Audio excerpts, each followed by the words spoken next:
19/5/2026 তারিখ স্বরাষ্ট্র মন্ত্রণালয় হতে পুলিশ কমিশনার ডিএমপি ঢাকা বরাবর একটি লিখিত অভিযোগে জানান যে জনিত ব্যক্তি একাধিক হোয়াটসঅ্যাপ নাম্বার ব্যবহার করে কখনো নিজেকে স্বরাষ্ট্র মন্ত্রণালয়ের একজন ঊর্ধ্বতন, আবার কখনো নিজেকে ক্ষমতাবান রাজনৈতিক ব্যক্তিত্ব অথবা প্রশাসনিক রাজনৈতিক ব্যক্তির নিকট আত্মীয় পরিচয় প্রদান করে।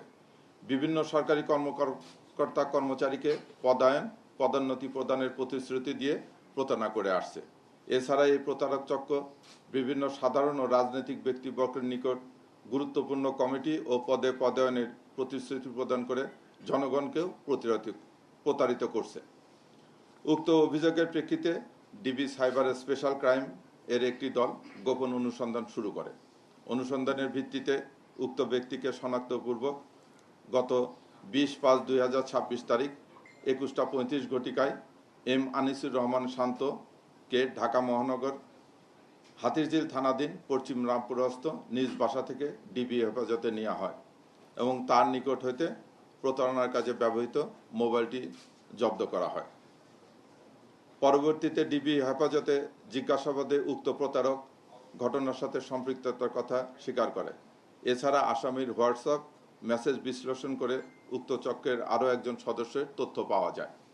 হোয়াটসঅ্যাপ মেসেজ ও আসামির জিজ্ঞাসাবাদে প্রাপ্ত তথ্যের ভিত্তিতে অভিযান পরিচালনা করে চক্রের সাথে জড়িত আরেক সদস্য নীলুফা সুলতানা, ব্যক্তিগত কর্মকর্তা, শৃঙ্খলা অধিশাখা 2, স্বরাষ্ট্র মন্ত্রণালয়, তাকে গ্রেপ্তার করা হয়। উক্ত চক্রের সাথে জড়িত অন্যান্যদের শনাক্ত করে আইনের আওতায় আনার প্রচেষ্টা অব্যাহত রয়েছে। এ সংক্রান্তে রমনা থানায় একটি নিয়মিত মামলা রুজু করা হয়। মামলা নম্বর 28 তারিখ 21/5/2026, ধারা 420, 406/34। তদন্ত কার্যক্রম চলমান। তদন্তে অন্যদের জড়িত থাকার বিষয়ে যথাযথ কঠোর আইনগত ব্যবস্থা গ্রহণ করা হবে। প্রিয় সাংবাদিক ভাই ও বোনেরা, যে কোনো প্রতিষ্ঠানের কর্মকর্তা কর্মচারী নিয়োগ, পদোন্নতি সংশ্লিষ্ট প্রতিষ্ঠানের বিধিবিধান মতো হয়ে থাকে। এই সকল বিষয়ে প্রতারক চক্রের প্রতারণার ফাঁদে না পড়ে প্রতারক চক্রের বিষয়ে সংশ্লিষ্ট সংস্থার দায়িত্বশীল কর্মকর্তা অথবা পুলিশকে অবহিত করার জন্য সকলকে অনুরোধ জানানো যাচ্ছে। ধন্যবাদ সবাইকে। ক্লিন মাস্টার টয়লেট ক্লিনার, সবচেয়ে সেফ, সবচেয়ে ক্লিন। শান্ত একজন পাবলিক, ওনার বাড়ি মহেশখালীতে। উনি এখানে নিজেকে বলে যে উনি বিভিন্ন ব্যবসা করে, ল্যান্ডের বিজনেস চেঞ্জ করে। আর নীলুফা ইয়াসমিনের কথা যা বললাম, উনি সরকারি একজন কর্মচারী, উনি স্বরাষ্ট্র মন্ত্রণালয়ের সরকারি কর্মচারী। উনি ব্যক্তিগত কর্মকর্তা, শৃঙ্খলা অধিশাখা 2, স্বরাষ্ট্র মন্ত্রণালয়। এটা অনেক, আমরা তো করেছি, আমরা প্রায় 20-22 পাতার মতো করেছি। ওখানে মেসেজ পেয়েছি, ওনারা বিভিন্ন জনের সঙ্গে বসেছে, বায়োডাটা নিয়েছে এবং কিছু বদলি অর্ডারও দেখলাম ওনারা আপলোড করেছে, যেটা নিয়ে আগে থেকে করেসপন্ডেন্স করার পরে সেগুলো আপলোড করেছে। এখন আমরা এগুলো তদন্ত করে খতিয়ে দেখতেছি যে সংশ্লিষ্ট তাদের সঙ্গে। তবে এইরকম প্রচুর ডকুমেন্ট পাওয়া গেছে এবং তাদের কথোপকথন চ্যাট আপে আছে, তারা একাধিক ব্যক্তির সঙ্গে বসেছে এবং লেনদেনের কথাটাও আছে যে অমুক জায়গায় বদলি করে দিলে কত দিতে পারবে, এরকম মেসেজ আমরা পেয়েছি এবং তারা এগুলো করেছে, দুইজনই স্বীকার করেছে।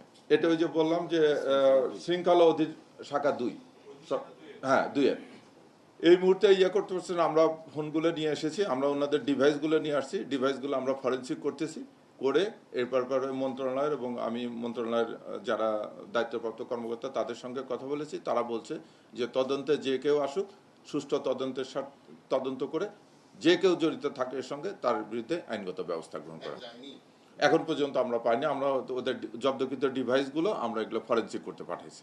না, এতে যদি অভিযোগ পাওয়া যায়, কেউ যদি ক্ষতিগ্রস্ত হয়ে অভিযোগ করে বা কোনো মন্ত্রণালয় যদি এরকম তথ্য দেয় আমাদের কাছে, আমরা তথ্য পেলে তার বিরুদ্ধে আইনগত যে ব্যবস্থা, আইনগত ব্যবস্থা নিয়ে অবশ্যই নেব।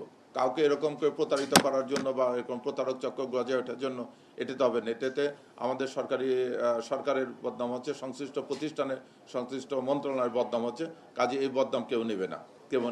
আপনারা জানেন যে এদেরকে চিহ্নিত করতেছে তো আমরা প্রতারক চক্র, আসলে এরা প্রতারিত করতেছে মানুষকে, কাজে এদের বিরুদ্ধে যথাযথ আইনগত ব্যবস্থা গ্রহণ করবে। এখন এই মেসেজ কন্টেন্ট গুলোতে এরকম দেখা যাচ্ছে যে তারা ওই ইয়ে কথা বলতেছে, মানে আগে থেকে একটা বদলির জন্য পার্সু করেছে, আবার পরে দেখলাম যে সেই বদলি অর্ডারটা পরে ইয়ে করছে, সেখানে অ্যাটাচ করে আবার পাঠায় দিছে ওখানে। তাই এগুলো আমরা এখন তদন্ত করি যে বদলি অর্ডারটা তারা আগে পেয়ে ওই লোককে ইয়ে করে জন্য তারা আগে হয়তো, যেহেতু মন্ত্রণালয়ের কর্মকর্তা, তারা হয়তো দেখছে যে বদলি অর্ডারটা হয়ে গেছে, তখনই তার সঙ্গে যোগাযোগ করে প্রসেসের কথাটা বলছে, এটাও হতে পারে। এগুলো আমরা সবই তদন্ত করে দেখবো।